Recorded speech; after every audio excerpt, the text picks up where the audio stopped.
Mail हैं उनके mind में मार्केटिंग का ज़्यादा होता है और जो फीमेल हैं वो ज़्यादा फोकस्ड होती हैं ह्यूमन रिसोर्स की तरफ। सीवीज़ को देख के उनको शॉर्ट लिस्टिंग करने तक बहुत सी चीज़ें जो हैं वो इस चीज़ को इंडिकेट करती हैं कि वो रिस्पॉन्सिव नहीं है। मेरी तबीयत ठीक नहीं है, मेरी वालदा बीमार है, मेरा एक्सीडेंट हो गया है, और वो अपीयर नहीं होते इंटरव्यू में। यहाँ पे सेट कल्चर नहीं है। हमने एक HRMS सिस्टम जो है वो इम्प्लीमेंट करवाया ताकि ये पेपरलेस HR की तरफ हम जाएं। जब तक बेस्ट पीपल नहीं आएंगे कोई भी ब्रांड जो है वो डेवलप नहीं कर सकता। एम्प्लॉय खुश नहीं होगा तब तक वो प्रोडक्टिव नहीं हो सकता। 10% को लेके हम 90% को इग्नोर नहीं कर सकते।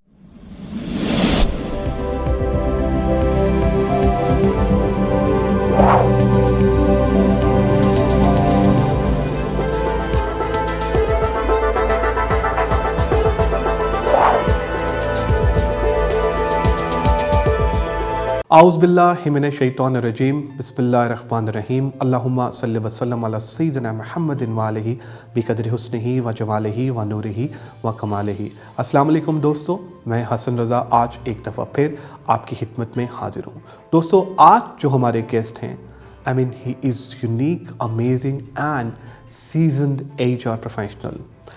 लेडीज़ एंड जेंटलमैन, आज इनसे हम बात करेंगे कि एक HR प्रोफेशनल अगर कोई CV देखता है तो वो किस तरह से देखता है, और रिक्रूटमेंट एंड सिलेक्शन जब किसी भी कैंडिडेट की जाती है उसका क्या प्रोसीजर होता है। और आज हम इनसे बात करेंगे कि इन्होंने जिस कंपनी में काम किया उसको ब्रांड कैसे बनाया। जी हाँ, उसको ब्रांड कैसे बनाया और कौन सी पॉलिसीज़ थी जो कि HR की इन्होंने इम्प्लीमेंट की। दोस्तों, आज के जो हमारे गेस्ट हैं उनका नाम है Gauhar. Gauhar is working as a head of HR at Univerth. Univerth एक बहुत बड़ा नाम है पाकिस्तान में, रिटेल में बहुत ज़बरदस्त, बहुत अच्छा परफॉर्म कर रहे हैं। आज हम मिलते हैं हेड ऑफ HR यूनिवर्थ से, गौहर से। Thank you very much Gauhar for joining us today, और आपका बहुत शुक्रिया कि आज आपने हमें ज्वाइन किया। आई नो कि ये सेशन बहुत अच्छा होने वाला है और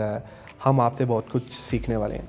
तो गौहर, सबसे पहले आप हमें ये बताइए कि किस तरह से HR के प्रोफेशन में आपका आना हुआ, इतने बड़े इदारों के साथ आपने काम किया, ये बाई चांस है या बाई चॉइस था? बिस्मिल्लाहिर्रहमानिर्रहीम। सबसे पहले तो मैं शुक्रिया अदा करता हूँ आपका हसन साहब कि आपने मुझे इनवाइट किया, और thank you so much Qasim Ali Shah foundation जिन्होंने मुझे ये मौका दिया कि मैं अपने ख़यालात का इजहार कर सकूँ। जो आपका क्वेश्चन है कि HR को मैंने सिलेक्ट कैसे किया, कि ये बाय चॉइस था या बाय फोर्स था, तो इट्स ऑब्वियसली बाय चॉइस। क्योंकि मैंने अपना करियर उस वक्त स्टार्ट किया था जब मैं MBA थर्ड सेमेस्टर में था और मैंने एक स्पेशलाइजेशन पिक करनी थी, तो मैंने HR को ही सिलेक्ट किया एज स्पेशलाइजेशन। क्योंकि जो हम उस वक्त फोर्स ही कर रहे थे चीज़ों को कि नेक्स्ट जो एरा है वो HR का है, क्योंकि HR की मुख्तलिफ प्रैक्टिसेस वगैरह, ट्रेनिंग्स वगैरह, रिक्रूटमेंट्स वगैरह, इनकी तरफ लोगों का फोकस बहुत ज़्यादा था। तो इस वजह से मैंने HR को सिलेक्ट किया और मैंने अपना करियर C-Firm से स्टार्ट किया फ्रॉम HR कोऑर्डिनेटर, और HR कोऑर्डिनेटर से HR मैनेजर तक 10 साल का अर्सा है, और इसमें बहुत कुछ सीखा, बहुत कुछ सिखाया। ज़बरदस्त गौहर। अच्छा गौहर, जो आज का हमारा टॉपिक है वो टॉपिक ये है कि हम HR के लेंस से देखेंगे कि कितना टाइम लगता है एक HR प्रोफेशनल को CV को पढ़ने में, देखने में, और जब HR प्रोफेशनल जब हायरिंग करते हैं तो वो क्या क्या खसूसियात देखते हैं, किन बेसिस पे वो किसी कैंडिडेट को हायर करते हैं, और तीसरी चीज़ एरियाज़ ऑफ इम्प्रूवमेंट के कैंडिडेट्स के कौन कौन से एरियाज़ हैं जिस पे उसको काम करने की ज़रूरत है ताकि वो एक नौकरी को हासिल कर सके।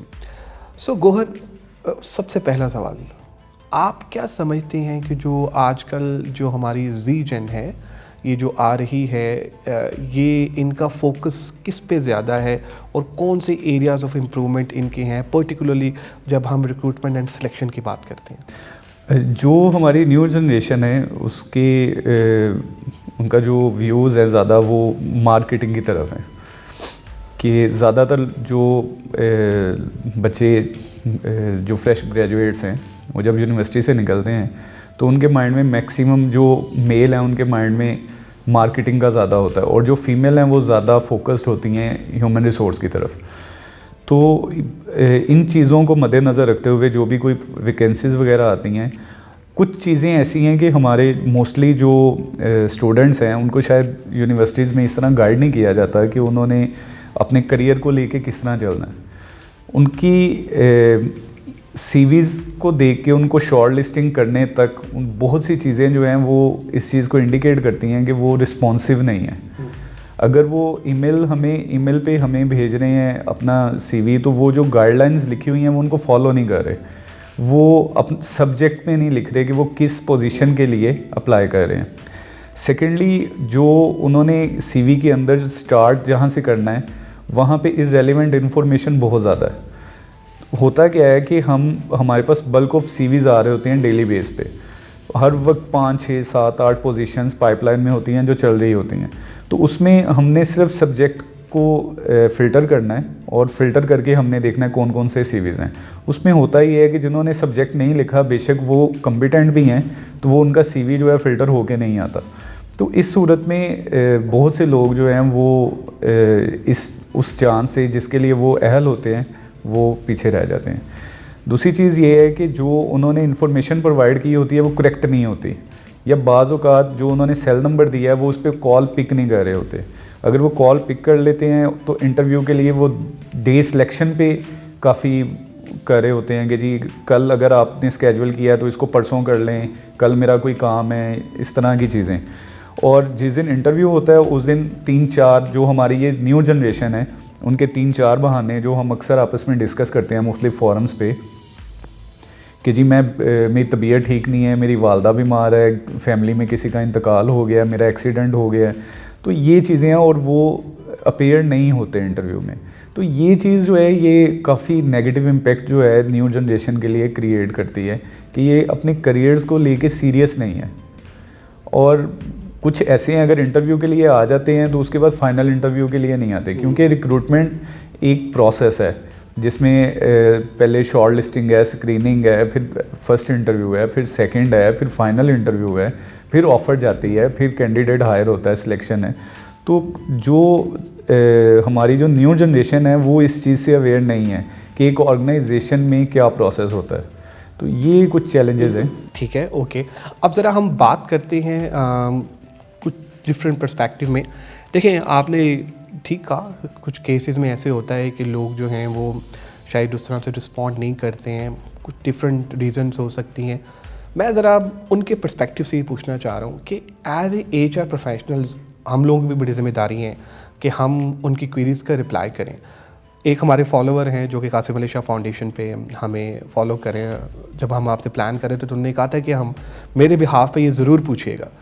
आप नहीं समझते कि जो जब वो इंटरव्यू देकर आता है कैंडिडेट, तो उसको एक इंटरव्यू की ईमेल भी HR की तरफ से जानी चाहिए, या वो सिलेक्ट नहीं होता तो एक रिजेक्शन ईमेल भी जानी चाहिए, जो कि अमूमन कई इदारों में देखा गया है HR वाले नहीं करते हैं। वेरी वैलिड क्वेश्चन, और ये एक अच्छी प्रैक्टिस है। अगर कोई कैंडिडेट सिलेक्ट नहीं होगा, मैं रिजेक्ट का लफ्ज़ यूज़ नहीं करता क्योंकि कोई भी जो कैंडिडेट है वो रिजेक्टेड नहीं होता, due to some reason 1-2 point से जो कंटेंडर है वो ऊपर आ जाता है, दूसरा कंटेंडर जो है वो रनर अप होता है, सो रिजेक्टेड नहीं है। जितने भी कैंडिडेट हैं, बाज़ औक़ात ऐसे होता है कि 10-10, 20-20 इंटरव्यू एक पोजीशन के लिए हो रहे होते हैं और बल्क ऑफ इंटरव्यूज़ चल रहे होते हैं डेली बेसिस पे।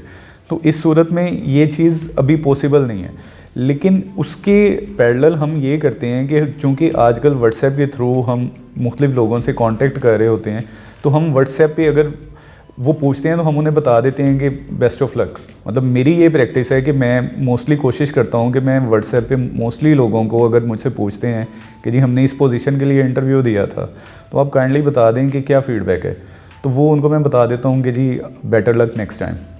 ठीक है, सो ये इससे पता चल जाता है कि आप इस दफ़ा सिलेक्ट नहीं हुए, लेकिन फ़र्दर हम आपको लूप में ले सकते हैं। तो ये चीज़ वेरी वैलिड है।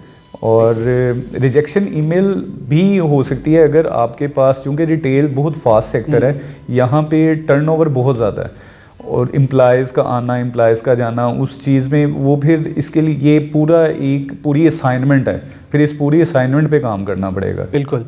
लेकिन गौहर, अब काफ़ी एप्लीकेशन ट्रैकिंग सिस्टम आ चुके हैं पाकिस्तान में, जो कि एक ऑटो जनरेटेड एक मैसेज कर देते हैं, और कई इदारों में ये हो भी रहा है। लेकिन एग्रीड, आप ठीक कह रहे हैं कि ये एक फुल फ्लेज एक्टिविटी है, और अगर ये होगा तो फिर टाइम टेकिंग भी होगा। लेकिन कैंडिडेट के पर्सपेक्टिव से अगर मैं देखूं तो वो जो है वो बिल्कुल इसका इंतज़ार कर रहे होते हैं कि हमें कोई ना कोई मैसेज आए, कोई ना कोई रिस्पॉन्स वहाँ से मिले। एग्रीड, ठीक है। अच्छा गौहर, अब हम ज़रा बात कर लेते हैं कि जो कैंडिडेट है, कोई ऐसा एक्सपीरियंस आप हमारे फॉलोअर्स के साथ शेयर करना चाहें कि जो आपने इंटरव्यू किया हो और कुछ लोगों ने अच्छा परफॉर्म ना किया हो, और कुछ लोग ऐसे हों जिन्होंने अच्छा परफॉर्म किया हो, तो क्या क्या बेसिस हैं जिस पे आपने उनको जज किया? हर इंटरव्यू के 3 पार्ट्स होते हैं। ओबियसली उसमें उसका नॉलेज, जो जॉब स्पेसिफिकेशन के मुताबिक उसका नॉलेज जो है वो हम देख रहे होते हैं, उसकी पर्सनैलिटी देख रहे होते हैं कि आया कि जिस पोजीशन के लिए हम इसे हायर कर रहे हैं, इसकी पर्सनैलिटी उस चीज़ के साथ मैच कर रही है। और थर्ड, उसके जो क्रेडेंशियल्स हैं उनकी वेरिफिकेशन हम साथ साथ कर रहे होते हैं।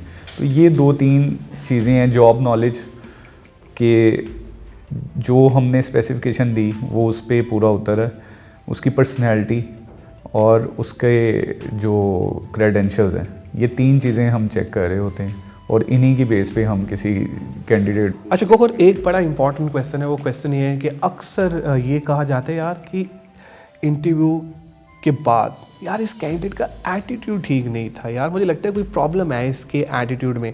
तो आप क्या समझते हैं? पहले तो हमें ये बताइए कि कैसे पता चलता है कि ये एटीट्यूड इसका ठीक नहीं था? अच्छा, इसमें कुछ चीज़ें हैं जिससे हमें पता चलता है कि ये कैंडिडेट जो है वो नॉन सीरियस है। एक तो उसकी पंक्चुअलिटी बहुत ज़्यादा इफ़ेक्ट करती है कि वो पंक्चुअल है, टाइम पे आया है कि नहीं। सेकेंडली, उसकी पर्सनैलिटी किस तरह की है, उसकी ड्रेसिंग कैसी है, उसकी ड्रेसिंग भी बता रही होती है। उसके अलावा उसके जो आंसर करने का तरीका है, उसके बोलने का जो स्टाइल है, स्पीकिंग स्टाइल, वो बता रहा होता है कि ये इस जॉब के लिए बेस्ट फिट है कि नहीं, या ये मैच नहीं कर रहा इस जॉब के लिए। तो ये कुछ फैक्टर होते हैं जिनको हम मद्देनज़र रखते हैं। Agreed, wonderful, rightly said. अच्छा गौहर, आप यूनिवर्स में काम कर रहे हैं as a head of HR। माशाल्लाह मैं देखता हूँ काफ़ी इम्प्रूव किया है पिछले कोई 7-8 सालों में। एक पूरा प्रॉपर एक ब्रांड बन गया है। क्या क्या एफ़र्ट्स की यहाँ पर आके, क्या क्या पॉलिसीज़ प्रोसीजर्स लेकर आए? मुश्किल होता है सेठ साहिबान के साथ काम करना, तो कैसे हैंडल किया इस सिचुएशन को? अच्छा, एक्चुअली यहाँ पे सेठ कल्चर नहीं है, दे आर नॉट सेट्स। इनकी जो पॉलिसीज़ हैं, मोस्टली पॉलिसीज़ जो हमने रिवैम्प की और कुछ न्यू पॉलिसीज़ बनाई, उसमें मैनेजमेंट ने काफ़ी सपोर्ट किया फ्रॉम डे 1। और मैंने यहाँ पे कुछ जो साहिबान हैं उनके साथ काम किया, और वो हमेशा मेरे साथ सपोर्टिव रहे। लाइक हमने यहाँ पे पेपरलेस HR का कॉन्सेप्ट जो है वो इम्प्लीमेंट किया। इशू ये था कि जब मैंने ज्वाइन किया तो यहाँ पे बहुत ज़्यादा HR में पेपर्स आ रहे थे, और ये लीव का पेपर है, ये इस चीज़ का, उस चीज़ का। तो उन सब को ख़त्म करके हमने एक HRMS सिस्टम जो है वो इम्प्लीमेंट करवाया, ताकि ये पेपरलेस HR की तरफ हम जाएं। सेकेंडली, जो हमने काम किया वो जॉब एनालिसिस पे बहुत ज़्यादा काम किया यहाँ पे, और जॉब एनालिसिस से हमने एवेलुएट किया कि वर्कलोड कैपेसिटी क्या है हर एम्प्लॉय के ऊपर, और उस पे हमने काफ़ी ज़्यादा काम किया। थर्ड जो हमने किया वो ये था कि बेस्ट पीपल हमने हायर करने हैं यूनिवर्स के लिए, क्योंकि जब तक बेस्ट पीपल नहीं आएंगे कोई भी ब्रांड जो है वो डेवलप नहीं कर सकता, वो प्रोग्रेस नहीं कर सकता। तो ये काफ़ी लिस्ट ऑफ अचीवमेंट्स हैं हमारी। तो ये कुछ जो हैं वो उनमें द बेस्ट जो है वो पेपरलेस HR का कॉन्सेप्ट जो हमने किया। और सेकेंडली, हमारे यहाँ पे जो रिटेल, जिसको बड़े अच्छी निगाहों से देखा जाता है ऑल ओवर पाकिस्तान, यूनिवर्स की रिटेल को, उसकी कंटिन्यूस ट्रेनिंग्स, उनकी कंटिन्यूस जो बेनिफिट्स हैं, उनके सैलरी पैकेजेस हैं एज़ कम्पेयर टू मार्केट, तो वो हमने उसको स्ट्रक्चर किया। और डे बाय डे हमारे जो कंट्री मैनेजर हैं उनका भी इस चीज़ पे ज़्यादा फोकस होता है कि जो हमारे एम्प्लॉयज़ हैं वो सेटिस्फाई हो के यहाँ पे आएँ। मतलब एम्प्लॉय अगर ऑफिस आ रहा है तो उसके माइंड में एक खुशी होनी चाहिए कि आज मैंने जाके ये करना है, ना कि वो मजबूरी की वजह से आए। तो जब तक एम्प्लॉय खुश नहीं होगा तब तक वो प्रोडक्टिव नहीं हो सकता। Agreed. Thank you very much, Gaur, for your time, support, and love. By the way, you are amazing and superb. So, एक और question that is very important ये है कि आप बड़े इंटरव्यूज़ किए हैं आपने अपने पूरे करियर में, तो आप हमें ये बताएंगे कि जो अभी हमारी यूनिवर्सिटीज़ जो स्टूडेंट्स जो हैं वो मार्केट में आ रहे हैं, आप क्या समझते हैं कि वो रेडी हैं मतलब काम के लिए, नौकरी करने के लिए? बिल्कुल, ऑब्वियसली उनका जो एक इंटरेस्ट है, जो उन्होंने इंटरेस्ट डेवलप किया है, जो कि यूनिवर्सिटी में पढ़ते हुए जो उन्होंने मेहनत की या जो उन्होंने वर्कशॉप्स की या जो इंटर्नशिप्स की, तो उससे उनका इंटरेस्ट जो है वो तो शो हो रहा है और वो बिल्कुल रेडी हैं करने के लिए। कुछ 10% को लेके हम 90% को इग्नोर नहीं कर सकते। तो 10% नॉन सीरियस हो सकते हैं, मैं ये नहीं कहता नॉन सीरियस हैं, वो हो सकते हैं, लेकिन 90% जो है वो सीरियस हैं, क्योंकि ये अभी जो दौर चल रहा है इसमें वही कामयाब है जो इंटरेस्ट के साथ अपने करियर को सीरियस लेगा। ज़बरदस्त। अच्छा, वो जो 10% आपने कहा, उन 10% के लिए क्या मैसेज है आपका? उन 10% के लिए मेरा यही मैसेज है कि प्लीज़ आप सीरियस हों अपने करियर को लेके और आप इस मुआशरे की तरक्की में अपना अहम किरदार अदा करें, इस मुल्क की तरक्की में अपना अहम किरदार अदा करें। तब तक हम कोई भी चीज़ अचीव नहीं कर सकते जब तक हम सब एक ही पेज पर ना हों, हम एक ही प्लेटफॉर्म पे ना हों। हम सबको पाकिस्तान की तरक्की के लिए काम करना है और आपसे मेरी यही रिक्वेस्ट है कि आप प्लीज़ अपने करियर को लेके सीरियस हों और हमारे साथ हाथों में हाथ मिलाएं ताकि हम इस मुल्क के लिए और स्पेशली जो हमारी फील्ड है HR, इसके लिए हम ज़्यादा से ज़्यादा वैल्यू एडिशन कर सकें। Thank you very much Gauhar, again बड़ा अच्छा रहा आपके साथ। आई वुड रिक्वेस्ट कि आप आगे भी आते रहिए हमारे शो में। Thank you. Welcome sir. आज आपने हमारी एपिसोड देखी और आपने देखा कि गौहर जो कि हेड ऑफ़ HR है यूनिवर्स में, वो हमारे साथ थे। उन्होंने हमें ये बताया कि एक HR प्रोफेशनल किस तरह से एक CV को चेक करता है, कितना टाइम लगाता है उसके ऊपर। उसके बाद उन्होंने हमें ये भी बताया कि यूनिवर्स जो कि एक रिटेल का ब्रांड है, वो ब्रांड बना कैसे। तो आज मैं उम्मीद करता हूँ कि आपने बहुत कुछ इस एपिसोड में सीखा होगा। आप अपना फीडबैक हमसे ज़रूर शेयर करते रहिए ताकि हम इम्प्रूव करते रहें। दुआओं में याद रखिएगा। Take care. अल्लाह हाफ़िज़।